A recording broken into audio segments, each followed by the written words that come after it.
Corps and foreign correspondents. Welcome sa ating press briefing ngayong araw, October 23rd. The Department of Foreign Affairs said the Philippines has filed a diplomatic protest with China in response to maneuvers by Chinese vessels on Sunday, which led to collisions with Philippine ships in the West Philippine Sea.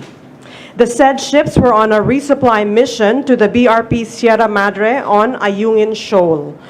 To give us more information on this, we have with us Defense Secretary Gilbert Teodoro, Admiral Ronnie Hill Gavan, Commandant of the Philippine Coast Guard, and Vice Admiral Toribio Adasi Jr., Flag Officer in Command, Philippine Navy. Good afternoon, gentlemen.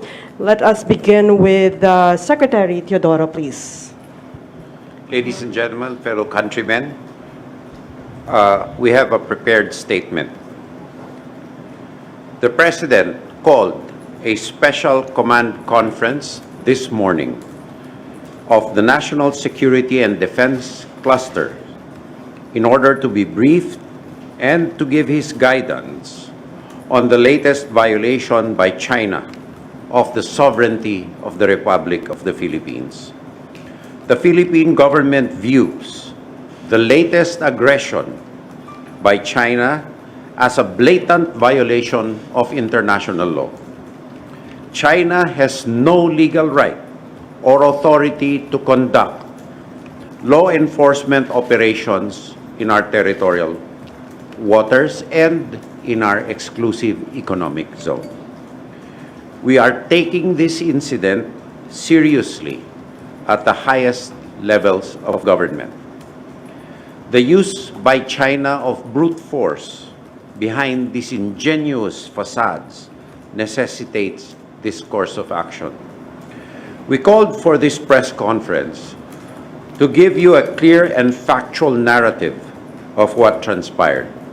The Chinese government is deliberately obfuscating the truth. The Philippine Navy and the Philippine Coast Guard are here to give you an undistorted narration of the illegal acts of the Chinese vessels. In short, on or about 6:04 in the morning of Sunday, October the 22nd, 2023, while conducting legitimate rotation and resupply operations within the exclusive economic zone of the Philippines, Chinese Coast Guard and maritime militia vessels, in blatant violation of international law, harassed and intentionally hit Unaiza May 2 and Philippine Coast Guard vessel BRP Cabra.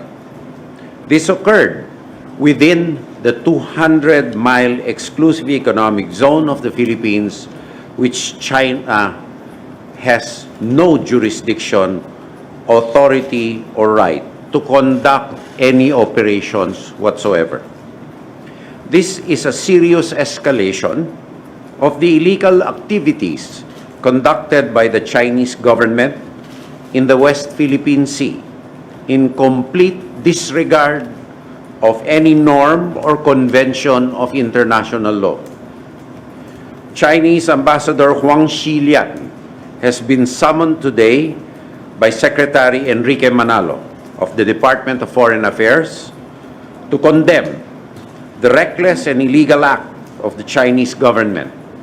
Likewise, Philippine Ambassador to China, Jaime Flor Cruz, has been instructed to convey the same to the Chinese Ministry of Foreign Affairs. The Philippine Coast Guard has been directed to proceed swiftly with its maritime investigation in accordance with international maritime safety regulations. We acknowledge the support of our allies and like-minded nations such as the United States, Japan, Australia, Germany, Canada, the Netherlands, the United Kingdom, and the European Union in condemning China's aggression and expansionist actions. We call on our people to stand behind the government in executing our constitutional mandate to secure the national interest in the West Philippine Sea. Thank you. Thank you, Secretary Teodoro. We call on Vice Admiral.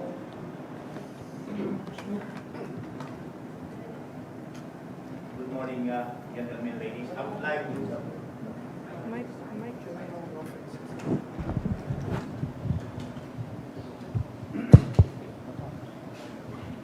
I would like to give a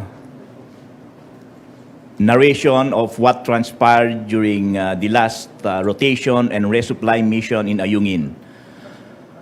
On 21 October, that is last Saturday, at about 2:55 in the morning, our team, consisting of two vessels, Unaiza May 1 and Unaiza May 2, left Oster Bay for a legitimate RORE mission in Ayungin Shoal. Upon reaching Sigatuna Shoal, the two Filipino vessels were joined by two Philippine Coast Guard and two Philippine Navy vessels. But as early as reaching the vicinity of Sigatuna Shoal, it was already observed that a Chinese Navy corvette started appearing in the horizon and started shadowing the movement of our supply vessels. So along this route, the shadowing continued, and while the vessels are nearing Escoda Shoal, the number of Chinese vessels increased, including the presence and the arrival of Chinese militia vessels.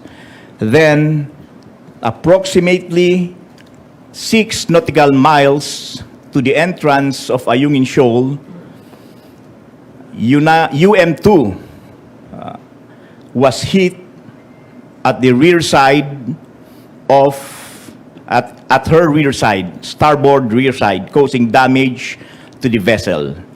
Unaiza May 1 was able to complete her RORE mission, was able to evade the militia vessels, and went alongside LT-57 to complete her mission, while Unaiza May 2 was restricted in her ability to maneuver.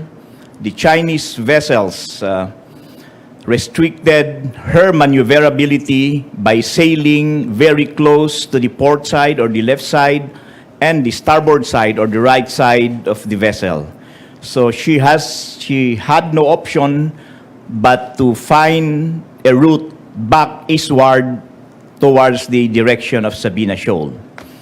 At around 6:04, a Coast Guard vessel intentionally hit her rear side, causing damage to a fantail post. In the end, UM1 finished her resupply mission, but UM2 had to go back to mainland Palawan. At about 8 o'clock also, in the same morning, our Coast Guard vessel was hit by a Chinese militia vessel on her left side, causing dent to the Philippine Coast Guard vessel.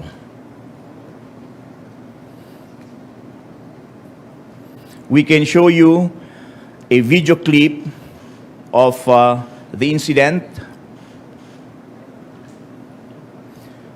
This is Unaiza May 2.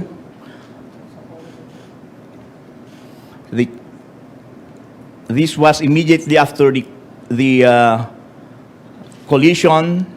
The Chinese Coast Guard hit the right side of Unaiza May 2. We have another video clip. This is the Philippine Coast Guard vessel, and you notice how close the Chinese militia vessel was.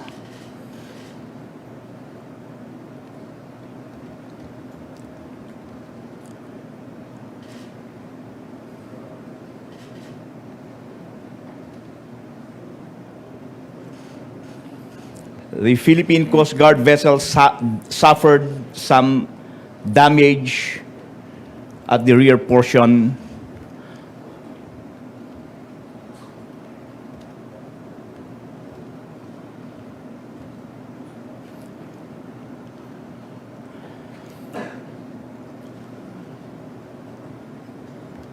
Those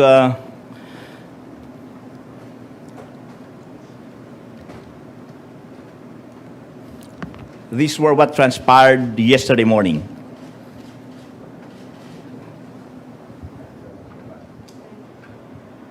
Thank you, Vice Admiral Adasi. Now we have Admiral Gavan, please. Good afternoon, everyone.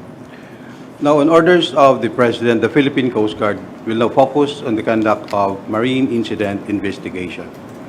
As we speak, I have already issued a directive to our commander in the Coast Guard District, Palawan, to conduct maritime incident investigation immediately. We will focus on determining the extent of damage or damages done or incurred by the vessels involved. But at this point, it is very, very clear that the two incidents are violations of collision regulations, the very regulation we Coast Guards are expected to enforce. So we find it unfortunate or ironic that a fellow Coast Guard will violate the law where they themselves are supposed to enforce.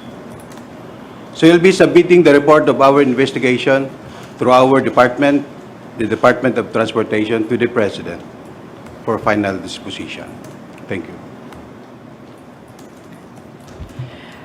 And now our panel will take some questions. The first question is from Kenneth Paciente of PTV4. Hi, sirs. Good afternoon po. Kay Sec. Teodoro po. Sir, there is a reported discussion on the Code of Conduct of the West Philippine Sea in Beijing. What can you say about this, sir? Well, I think it is really very ironic that on this very day, there is the start of the second round of discussions on the proposed Code of Conduct, which is hosted by China. Whereas just yesterday, they were in blatant disregard of international law. And within our jurisdiction, likewise. So, what kind of good faith can we expect from them? And that we will wait for our representatives to that Code of Conduct meeting to disclose or to report to our people. But I repeat once again that what happened yesterday was a serious and egregious violation of international law and an escalation of their expansionist and aggressive action. And yet, today, they are hosting a proposed declaration of, a negotiation, the proposed declaration of Code of Conduct. Now, what kind of message is this signaling? I want to know. And we deserve undistorted answers, the truth, from the government of China. Because once again, we repeat, they have neither jurisdiction nor authority to conduct any sort of governmental operations within our 200 nautical mile exclusive economic zone. And no justification they can give will stand the test of credence before our own people and, more importantly, before the whole world. Maris Umali, GMA 7. Sir, it was already clear from your statement a while ago that the President called this for the command conference because he views this incident as a blatant violation of China. So, by China. So, after directing the investigation, what happens now? Because even the commandant, sir, a while ago mentioned that it is very clear that this is a violation. What happens next? Well, we will not talk about international operational matters. We will not discuss that. China does not discuss operational matters, neither will we. But we are here to really decry in the strongest possible terms this egregious violation and illegal act within the 200 nautical mile exclusive economic zone, and the obfuscation of the truth by China's distorting the story to fit its own ends, and the duplicity of China in claiming to be peaceful and claiming to be friendly while resorting to these aggressive acts. Just a follow-up, can you explain any potential consequences of these escalated We will not risks? go into any operational details. Okay. Thank you, sir. Maricel Halili, TV5. Microphone, please. Hi sir, magandang hapon po. Sir, once again, ganun uli yung pahayag ng China saying or making an appeal to the Philippine government na tuparin yung pangako natin.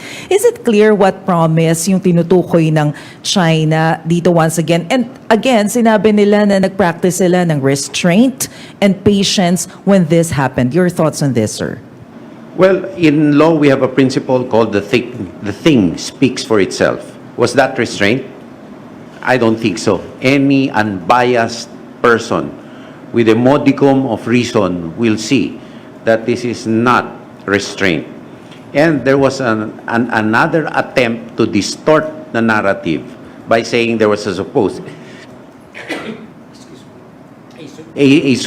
promise that has been put to rest already, that there is no promise, and if ever there was such was, if ever, which we do not accept, rescinded. We cannot compromise within our 200 nautical mile exclusive economic zone within the bounds of our Constitution. Our Constitution is clear about our territorial integrity and sovereignty, of which there can admit of no compromise, particularly in the face of the arbitral award. So their preface to their statements, and their statements are to us a distortion of the truth. Next, we have Ann Soberano, Bombo Radio.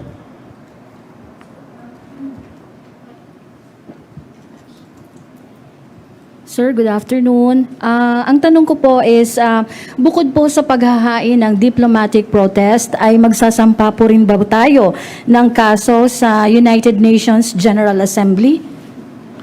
Hindi ko wala po sa aming jurisdiction na pag-usapan yan.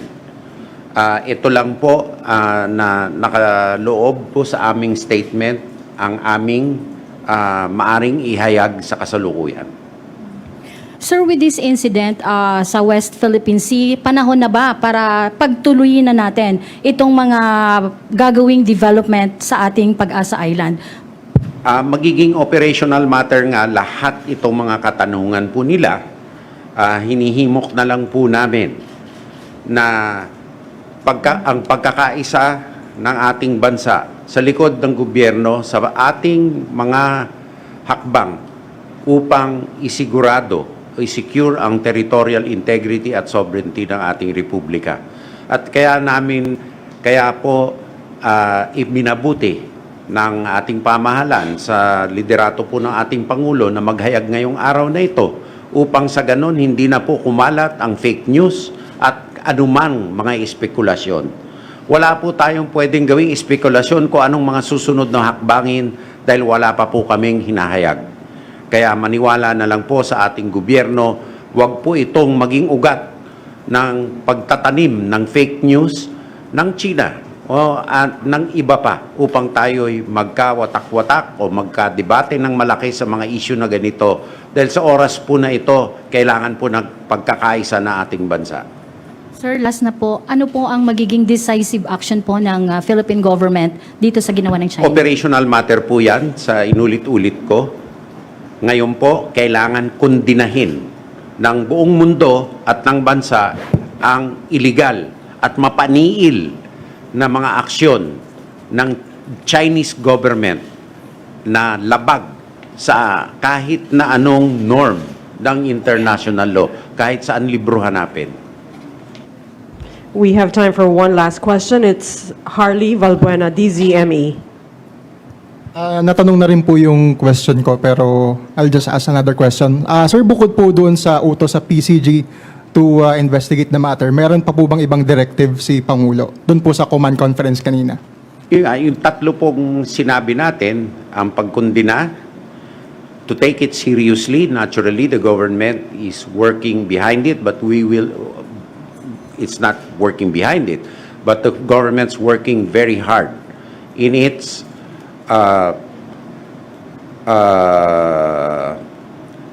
constitutionally mandated task to secure the territorial integrity and sovereignty of the Republic of the Philippines. Although we will not discuss operational matters, our diplomatic authorities, the DFA, has summoned Ambassador Huang Xilian not only to give a protest but to condemn the reckless and illegal act of the Chinese government. And lastly, the Philippine Coast Guard has been directed to proceed swiftly with its maritime investigation in accordance with Philippine law. Other matters are purely operational. At uulitin ko po, magkaisa po tayo bilang isang bansa and hikayatin po natin ang buong mundo na kundinahin ang paglalabag at pang-aabuso sa international law at sa paghihikayat na magising ang ating mga kababayan na kung tunay na peaceful ang hangarin ng China, hindi maglalabag na ganito. Hindi maglilinlang na ganito ang China sa ating mga kababayan at sa buong mundo. Sir, how did the President took this incident po? Kumbaga, ano yung mood The or reaction President niya? is taking this very seriously. And the President is, that's it. He's taking this very, very seriously, so much so that he called the Special Command Conference this morning. And if you will read the statement, the highest levels of government are giving serious weight to this incident, given the false narrative of China, given the more egregious and aggressive behavior that they display, and given that we cannot take this or tolerate this kind of action or take it lightly, or neither take it lightly nor tolerate it. So we still have room for one more question from from Ella Hermonio of Nikkei.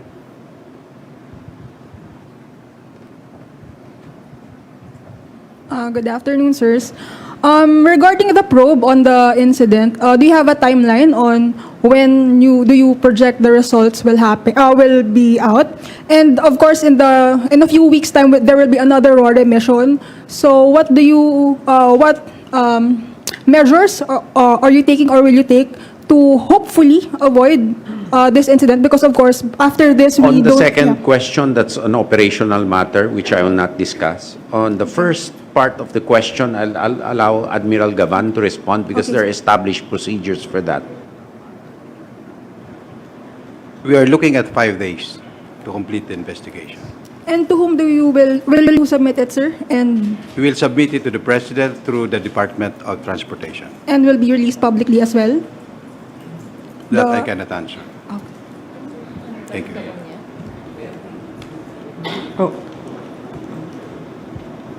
Sir, you were referring to, when you say China is obfuscating, distorting the truth, are you just referring to statements from the Chinese Coast Guard, or are we referring to perhaps a disinformation network that China is deploying for this? Well, principally, we're referring to the statement that they released, right? But we see a pattern of their statements, as being spinning a narrative. And this follows a pattern, not only their statement regarding the incident, but the 9-dash line, the 10-dash line, which is incredulous. Okay, this concludes our press briefing. Thank you very much, Secretary Teodoro, Vice Admiral Adasi Jr., Admiral Gavan, and Malacanang Press Corps, and the foreign correspondents. Have a good afternoon.